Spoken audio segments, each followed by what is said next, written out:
The air in the central cooling chamber tasted metallic, a blend of ozone and something distinctly alien that Ethan Kovacs still couldn't name after 3 weeks on Vithira. He adjusted his portable diagnostic scanner, squinting at the holographic readout as it analyzed the intricate crystalline pathways of the palace defense array.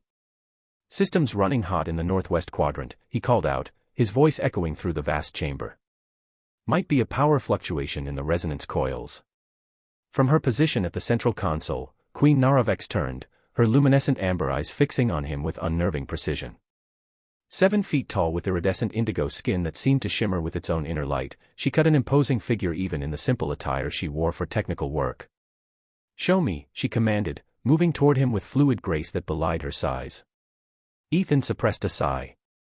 3 weeks of working alongside the Vathiran Queen had taught him that her tone wasn't intended to be imperious, it was simply how she spoke.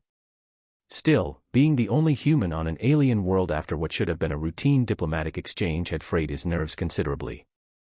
"Here," he pointed, stepping aside as she approached. "The energy flow is irregular. If we don't stabilize it before the next solar flare, the entire eastern shield could collapse." Her 4-fingered hand brushed his as she took the scanner, the contact sending an unexpected warmth through his arm. Her skin was smoother than it appeared, almost silken. "Your insight is valuable, Engineer Kovacs," she said, her dual-toned voice softening. "Few of my own technicians identified this flaw." "Well, sometimes it takes an outsider's perspective," Ethan replied, rubbing the back of his neck. "Or maybe human eyes just see different patterns." The Queen's mouth, wider than human proportions but still expressive, curved into what he'd learned was a smile. "Perhaps. We shall address this immediately." For the next 2 hours, they worked side by side, recalibrating the defense array's core systems. Despite their physical differences, they moved in surprisingly comfortable synchrony, anticipating each other's needs and movements as though they'd collaborated for years rather than weeks. When the final calibration completed successfully, Queen Naravex's shoulders relaxed visibly. "You have done Vithira a great service today." Exhausted and running on stim coffee and adrenaline, Ethan couldn't help the sarcastic quip that escaped him. "What's next, Your Majesty, marriage?" The chamber went silent. The 2 royal technicians assisting them froze in place, their bioluminescent spots flashing in alarm patterns. The Queen herself became absolutely still, her amber eyes widening as she stared at him. Ethan's stomach dropped. I'm sorry, that was inappropriate. Just a stupid human joke." Slowly, deliberately, Queen Naravex's expression transformed into something Ethan couldn't read. Then, to his shock, she smiled, a different smile than before, revealing the tips of pearlescent teeth. "Engineer Ethan Kovacs," she announced, her dual-toned voice resonating through the chamber. "I accept your proposal, offered in earnest during our shared labor. By the ancient laws of Vithira, we are now life mates." The scanner slipped from Ethan's suddenly numb fingers, clattering to the floor.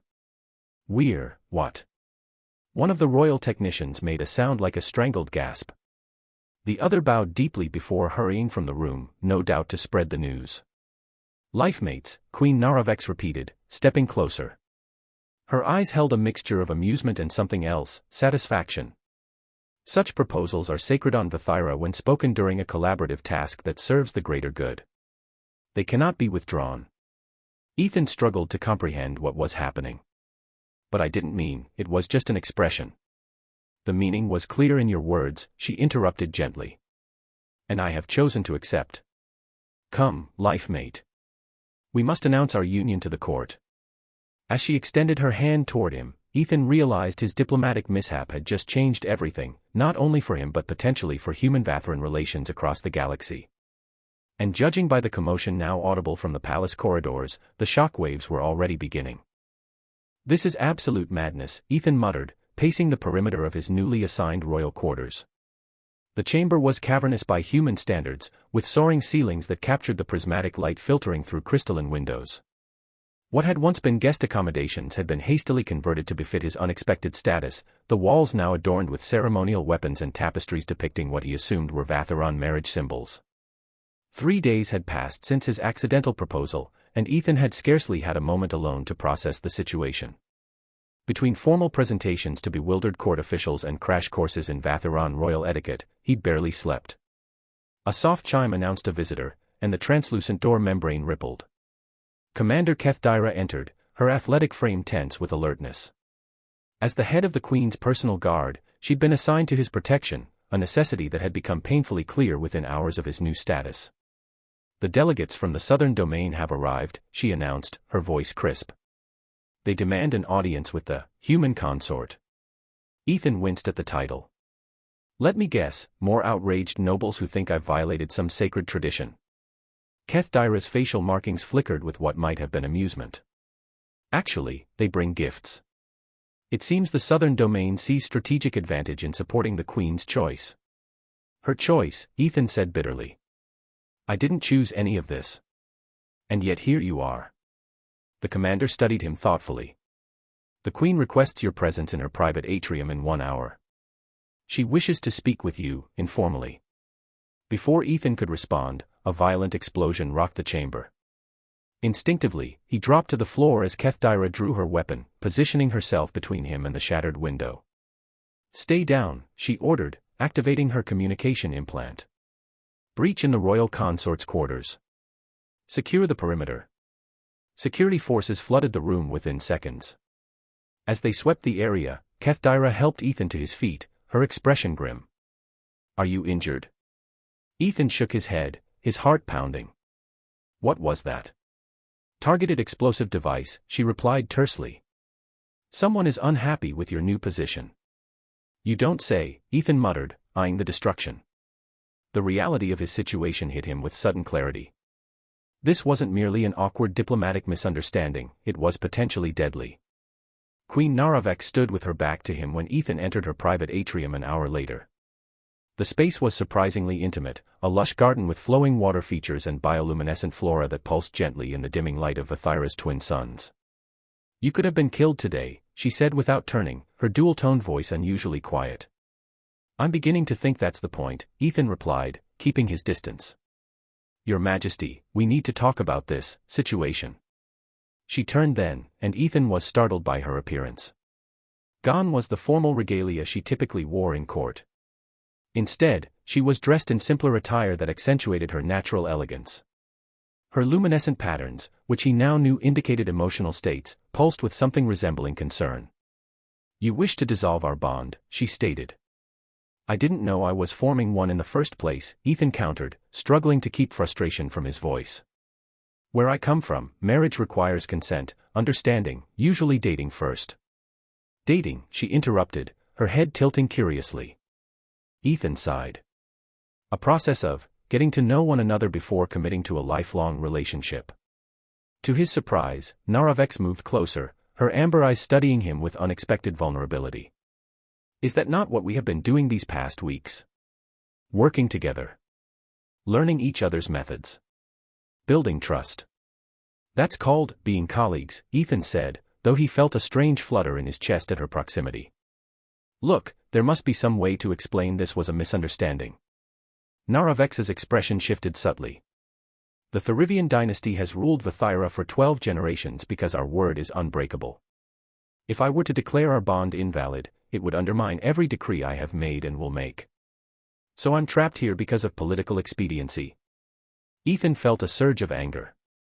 You are here, she corrected gently, because the universe has patterns we do not always recognize until they manifest before us. She hesitated, then did something unprecedented. She took his hand in hers, her 4 fingers interlacing with his 5 in a strange but not uncomfortable fit. I did not need to accept your proposal, Ethan Kovacs. I chose to. The intimate use of his name, spoken in her melodic voice, sent an unexpected warmth through him. Before he could respond, a guard appeared at the entrance. Your Majesty, forgive the interruption. The Grand Council demands emergency session regarding the recent union. Naravek straightened, though she didn't release Ethan's hand. Inform them we will attend shortly. After the guard departed, she turned back to Ethan. Tonight, we must present a united front. The Vicarian nobles see your presence as a threat to their influence. Others view you as an opportunity to strengthen their position. And what do you see? Ethan asked, suddenly needing to know. Her luminescent patterns rippled in a pattern he hadn't observed before. I see a human who repairs what others cannot, who speaks truth without fear, and who now stands at a crossroads not of his choosing. She squeezed his hand gently. But perhaps it is time you learned that on Vithyra, unexpected paths often lead to the most profound destinations. As they walked together toward the council chambers, Ethan realized his situation had become infinitely more complex. The assassination attempt had made the danger real, but this moment with Naravex had revealed something equally unsettling. Beneath her regal exterior was a person, complex and intriguing, who had chosen him for reasons he didn't yet understand. And despite everything, he found himself curious to discover why. The luminous ceremony was unlike anything Ethan had ever witnessed. The grand temple chamber, carved from luminescent crystal that magnified the light of Vithyra's rising moons, pulsated with energy as hundreds of nobles and officials gathered in concentric circles. At the center stood Ethan, feeling conspicuously human in ceremonial attire that had been tailored to accommodate his smaller frame while echoing the intricate patterns of royal Vathyran design. 2 weeks had passed since the assassination attempt. 2 weeks of constant vigilance, political maneuvering, and, most surprisingly, moments of genuine connection with Queen Naravex. "Remember," Commander Kethdyra murmured beside him, "when the Queen joins you, match her movements exactly as we practiced. This ritual demonstrates harmony between life mates." Ethan nodded, his palms sweating. "And if I mess up?" The commander's bioluminescent markings flickered with what he now recognized as wry amusement. "Try not to. The last time a royal harmony was broken during Luminous, it triggered a civil war." "No pressure," Ethan muttered. A resonant tone silenced the assembly. The temple's curved entryway illuminated as Queen Naravex appeared, her ceremonial attire catching and refracting the crystalline light in mesmerizing patterns. Ethan's breath caught in his throat. She was magnificent, regal yet ethereal, her indigo skin adorned with ceremonial markings that spiraled across her exposed shoulders and down her arms. Their eyes met across the chamber, and something unspoken passed between them. The practiced formality they maintained in public had gradually given way to moments of genuine connection during their private meetings, discussions that had evolved from tense negotiations to shared confidences. Naravex approached with measured steps, each movement fluid and precise. When she reached him, her amber eyes held his with unexpected warmth. "Are you ready, Ethan Kovacs?" she asked, her dual-toned voice pitched for his ears alone. "As I'll ever be," he replied honestly. The ceremony began with ancient Vathyran invocations, the language flowing like music. When the high priestess signaled, Naravex extended her hands, palms upward. Ethan placed his hands atop hers, feeling the now familiar texture of her skin against his. What happened next transcended the careful instructions he'd received. As they began the ceremonial movements, a dance of sorts that symbolized the cosmic forces binding life mates, Ethan felt a strange resonance building between them. The chamber's crystalline structure amplified it, creating harmonic patterns of light that swirled around them. They moved together with unexpected synchronicity, her greater height and his different physiology somehow complementing rather than hindering each other. When she pivoted, he anticipated; when he shifted, she responded in kind. What had been choreographed became organic, as though they'd been dancing together for lifetimes. The assembled crowd murmured in approval as the light patterns intensified, creating a luminous cocoon around them. Within this private sphere of light, Naravex's expression softened into something Ethan had never seen, vulnerability tinged with wonder. "You feel it," she whispered, breaking protocol. And he did, a connection that transcended the physical, a harmony he couldn't explain but couldn't deny. "Yes," he admitted. The ceremony concluded to enthusiastic approval from the assembly. As royal attendants escorted them to the post-ritual gathering, Naravex maintained physical contact with him, her hand resting lightly against his lower back in a gesture that felt unexpectedly intimate. "They're calling it the most successful luminous bonding in generations," Naravex said later that night, when they were finally alone in her private chambers. She had dismissed her attendants, something Ethan learned was highly unusual. "Was it supposed to feel like that?" he asked, still processing the experience. She approached where he stood by the balcony overlooking the capital city's twinkling lights. "No. The ritual is typically ceremonial, a performance of connection, not an experience of it." Ethan turned to face her. In the privacy of her chambers, with court formalities set aside, Naravex seemed different, still regal, but more authentic. "Then what happened between us?" She hesitated, her luminescent patterns shifting to a configuration he'd come to recognize as thoughtfulness. "There is an old Vathyran belief that true life mates, those destined to find each other across cosmic distances, experience genuine resonance during Luminous. You believe in destiny?" Ethan asked, surprised. I believe in patterns too complex for us to comprehend, she replied. Then, with unexpected candor, I have ruled alone for 7 cycles, refusing all political matches despite considerable pressure. My advisors believed I sought perfection. The truth is simpler, I would not bind myself to someone with whom I felt no connection. And you feel that, with me? The question came out softer than he intended. Instead of answering with words, Naraveks moved closer, her height requiring her to look down to meet his eyes. Slowly, deliberately, she raised a hand to his face, her 4 fingers tracing the contour of his jaw with exquisite gentleness. The touch sent electricity through him. Whatever cultural differences separated them, whatever accident of fate had brought them together, Ethan couldn't deny the very real attraction he now felt. I never expected a human, she said, her dual-toned voice intimate in the quiet room. But the universe has its own logic. When Ethan reached up to touch her face in return, tracing the luminescent patterns that now pulsed rapidly with emotion, she closed her eyes and leaned into his touch. Show me, he whispered, how Vathirans express affection. Her eyes opened, surprise giving way to something deeper. It is different from human customs. I'm counting on that, Ethan replied, surprising himself with his boldness. Their first kiss was a careful exploration of differences, her wider mouth, the slight coolness of her skin, the unexpected sweetness of her breath. Their second was less tentative, a deeper connection that transcended physiology. By the third, Ethan had stopped cataloging differences and surrendered to the surprising rightness of her touch. As moonlight filtered through the chamber's crystalline ceiling, creating patterns across their entwined forms, Ethan realized that what had begun as a diplomatic mishap had evolved into something neither of them could have anticipated, an intimacy that made the vast differences between their worlds seem suddenly, remarkably insignificant. Earth has dispatched a diplomatic vessel to extract you, Commander Kethdyra informed Ethan as they walked the secure perimeter of the palace gardens. They arrive tomorrow. The news should have elated him. 6 weeks stranded on an alien world, thrust into royal marriage, targeted by assassins, any reasonable human would be desperate to return home. Yet Ethan felt only a hollow uncertainty in his chest. How did you learn this? He asked, watching a flock of prismatic avians scatter across the purple sky.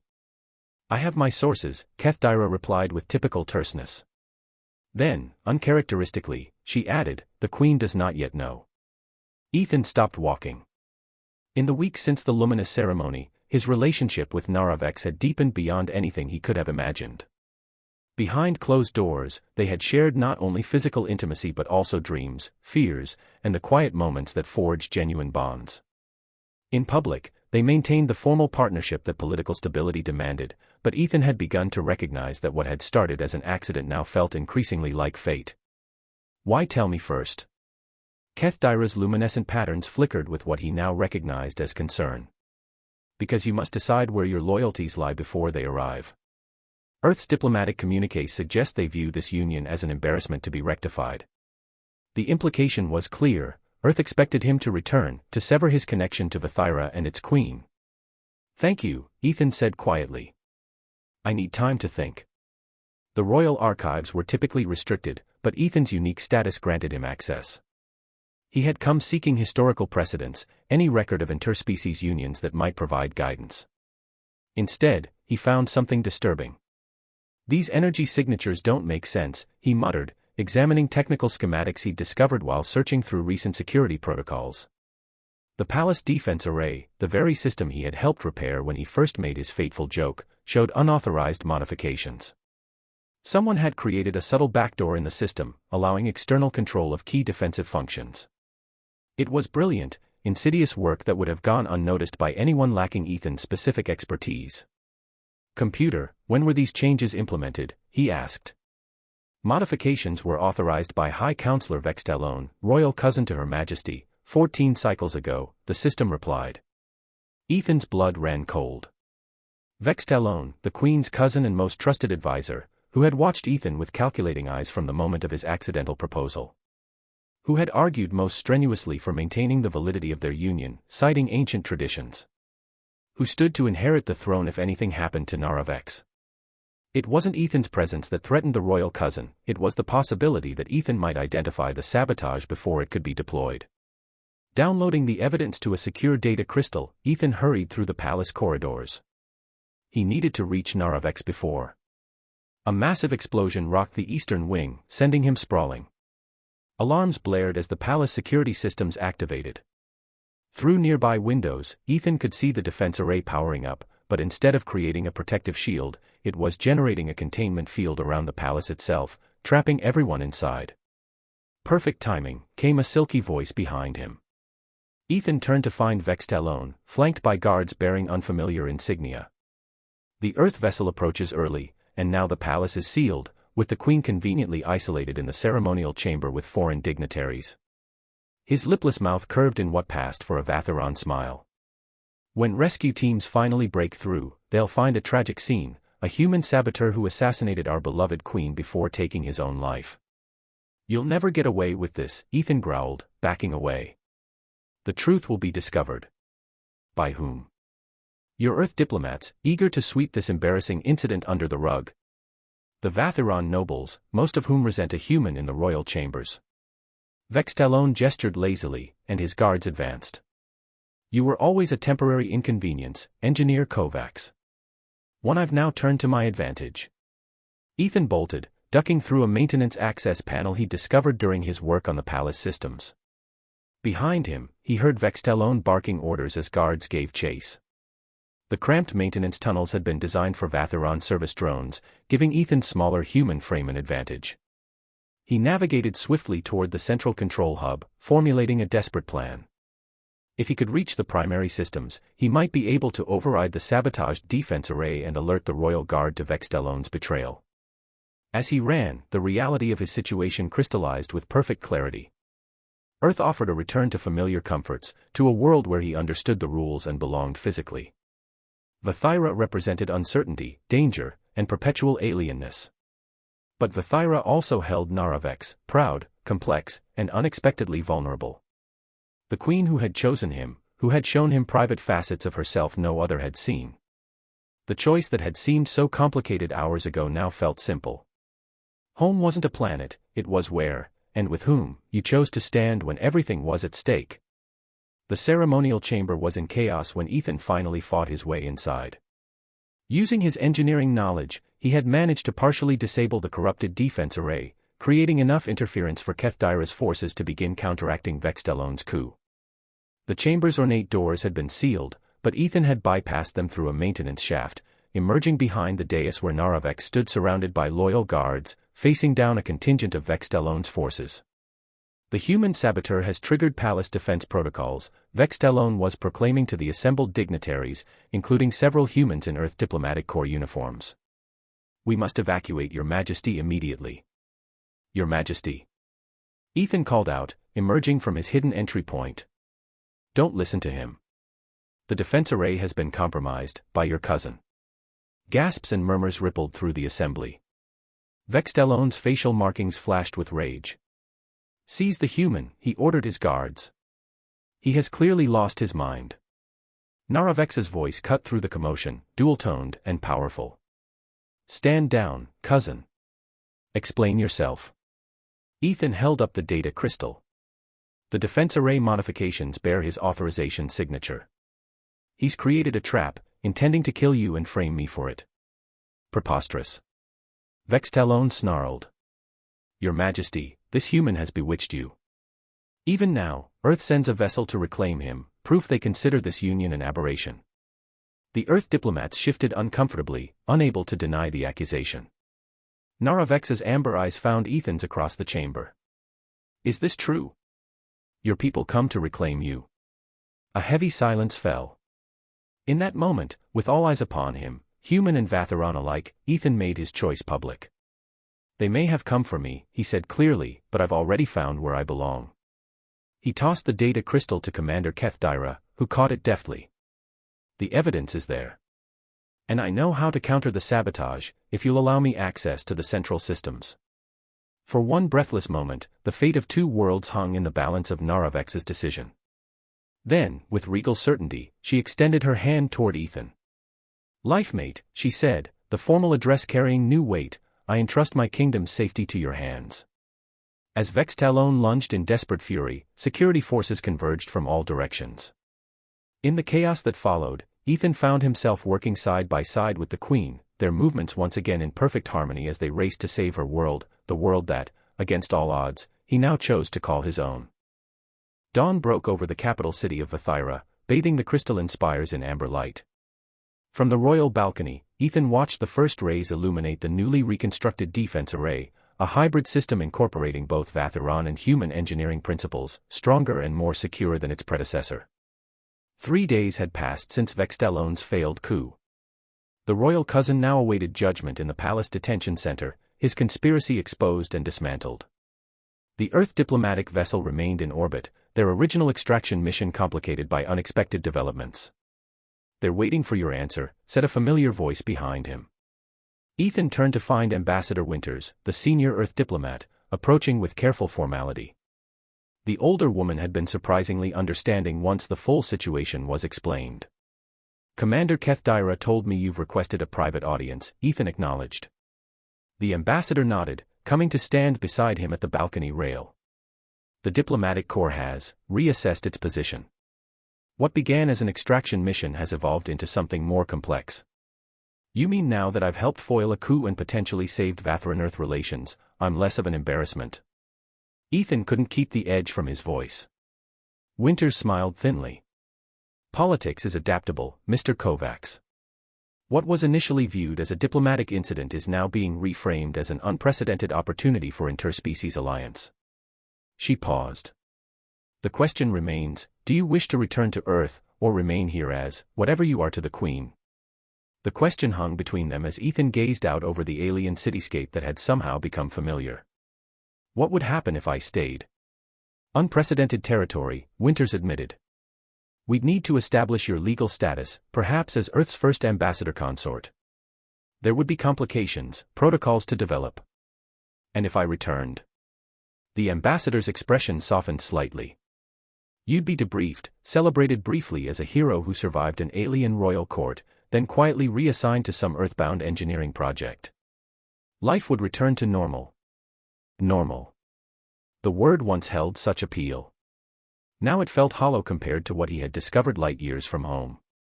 "I need to speak with Naravex before I decide," Ethan said finally. Ambassador Winters nodded, understanding in her eyes. "The ceremonial chamber is prepared for the bonding ritual. She awaits your decision there." The ceremonial chamber had been transformed. Where once hundreds of nobles had gathered to witness the luminous ceremony, now stood a smaller, more intimate arrangement. Vathyran royal attendants mingled with the Earth diplomatic contingent, two worlds tentatively converging. At the chamber's center waited Queen Naravex, resplendent in ceremonial attire that combined traditional Vathyran elements with subtle adaptations that acknowledged human aesthetic sensibilities. Her luminescent patterns pulsed with an emotion Ethan had learned to recognize, anticipation tinged with uncertainty. When she saw him enter, her amber eyes fixed on him with an intensity that still took his breath away. "You came," she said simply when he approached. "Did you doubt I would? Your people offer you return to your world. To familiarity, to physical comfort, to a place where you are not different." Her dual-toned voice carried a vulnerability few had ever witnessed. "It would be a rational choice." Ethan smiled. "When has anything about our relationship been rational?" A ripple of amusement crossed her features, but her eyes remained serious. "The traditional bonding is different from the luminous ceremony. It is permanent, Ethan Kovacs. By Vathyran law and custom, it cannot be undone. Is that why you arranged this? To give me one last chance to walk away?" Naravex's luminescent patterns fluctuated. "To give us both clarity. What began in misunderstanding should not continue without absolute certainty." Around them, attendants and diplomats waited at a respectful distance. This moment, unlike their accidental beginning, would be a choice made with complete awareness of its consequences. Ethan took a step closer to her, close enough that he had to tilt his head back to maintain eye contact. The physical differences between them remained stark, her towering height, her indigo skin with its luminescent patterns, her four-fingered hands. Yet in the weeks since his sarcastic joke had changed everything, those differences had ceased to matter. "When I first arrived on Vithyra," he said quietly, "I was lost, a human engineer stranded in an alien world. I never expected to find someone who would challenge me, inspire me, someone who would see beyond my alienness to who I truly am. Naravex's patterns brightened. And I never expected that a being from another world would understand loneliness as I have known it, the isolation that comes with responsibility, with power, with difference. Her four-fingered hand rose to touch his face with exquisite gentleness. You see me, Ethan Kovacs. Not the queen, not the ruler. Me. The high priestess approached, carrying the ceremonial bonding artifacts, twin crystalline structures that would be permanently linked during the ritual, symbolizing the unbreakable nature of the bond they were about to forge. Are you prepared to proceed? She asked solemnly. Ethan looked to Ambassador Winters, who gave him a subtle nod of acknowledgement. Then to Commander Kethdyra, whose expression held unexpected approval. Finally, back to Naravex, whose amber eyes contained both question and hope. I am, he said firmly. What followed was a ceremony that blended traditions, Vatharon rituals of cosmic harmony interwoven with human vows of partnership and commitment. The crystalline structures were joined in an alchemical process that fused them at the molecular level, creating a single object from two distinct parts, different in origin but now inseparable. When Naravex spoke the final Vatharon benediction, her voice resonated with emotion that transcended translation. Ethan responded with words taught to him by the royal linguist, ancient phrases that had never before been spoken by human lips, sealing a bond unprecedented in galactic history. As the ceremony concluded, Ambassador Winters stepped forward, offering a data tablet. The preliminary diplomatic framework for Earth-Vatharan relations under this new arrangement. You'll be granted dual citizenship status, Mr. Kovacs, the first of its kind. Ethan accepted the tablet, but his focus remained on Naravex. In the privacy of their joined hands, her four fingers interlaced with his five in what had become their own unique gesture of connection. Are you certain? She asked one final time, her voice pitched for his ears alone. Your world is so far from mine. Ethan smiled, thinking of the improbable journey that had brought him here, from stranded engineer to royal consort, from sarcastic joke to genuine love. Not anymore, he replied, squeezing her hand gently. Now they're the same world. Later, as celebration engulfed the palace and representatives from both planets negotiated the unprecedented alliance their union symbolized, Ethan and Naravex slipped away to the private gardens where they had first begun to see each other as more than alien curiosities. Under the light of Vathaira's twin moons, surrounded by bioluminescent flora that seemed to pulse in harmony with the Queen's own patterns, they shared a moment of quiet intimacy, two beings from different worlds who had found in each other something rare and precious. What happens now? Ethan asked, his head resting against her shoulder as they gazed up at stars that no longer represented division but possibility. Naravex's luminescent patterns rippled with contentment. Now, life mate, we write our own story, one that neither human nor Vatharan has told before. As her arms encircled him, Ethan reflected on the strange twist of fate that had brought him here. A sarcastic joke that had changed everything. A proposal he hadn't intended that had led to a union he now couldn't imagine living without. In the vast expanse of the cosmos, amid countless worlds and civilizations, they had found each other against impossible odds. Different in form but aligned in spirit, their accidental beginning had evolved into a choice made with absolute certainty, a true union that would reshape not only their lives but the relationship between their worlds for generations to come. And in that moment, beneath an alien sky that now felt like home, Ethan Kovacs knew with perfect clarity that he was exactly where he was meant to be.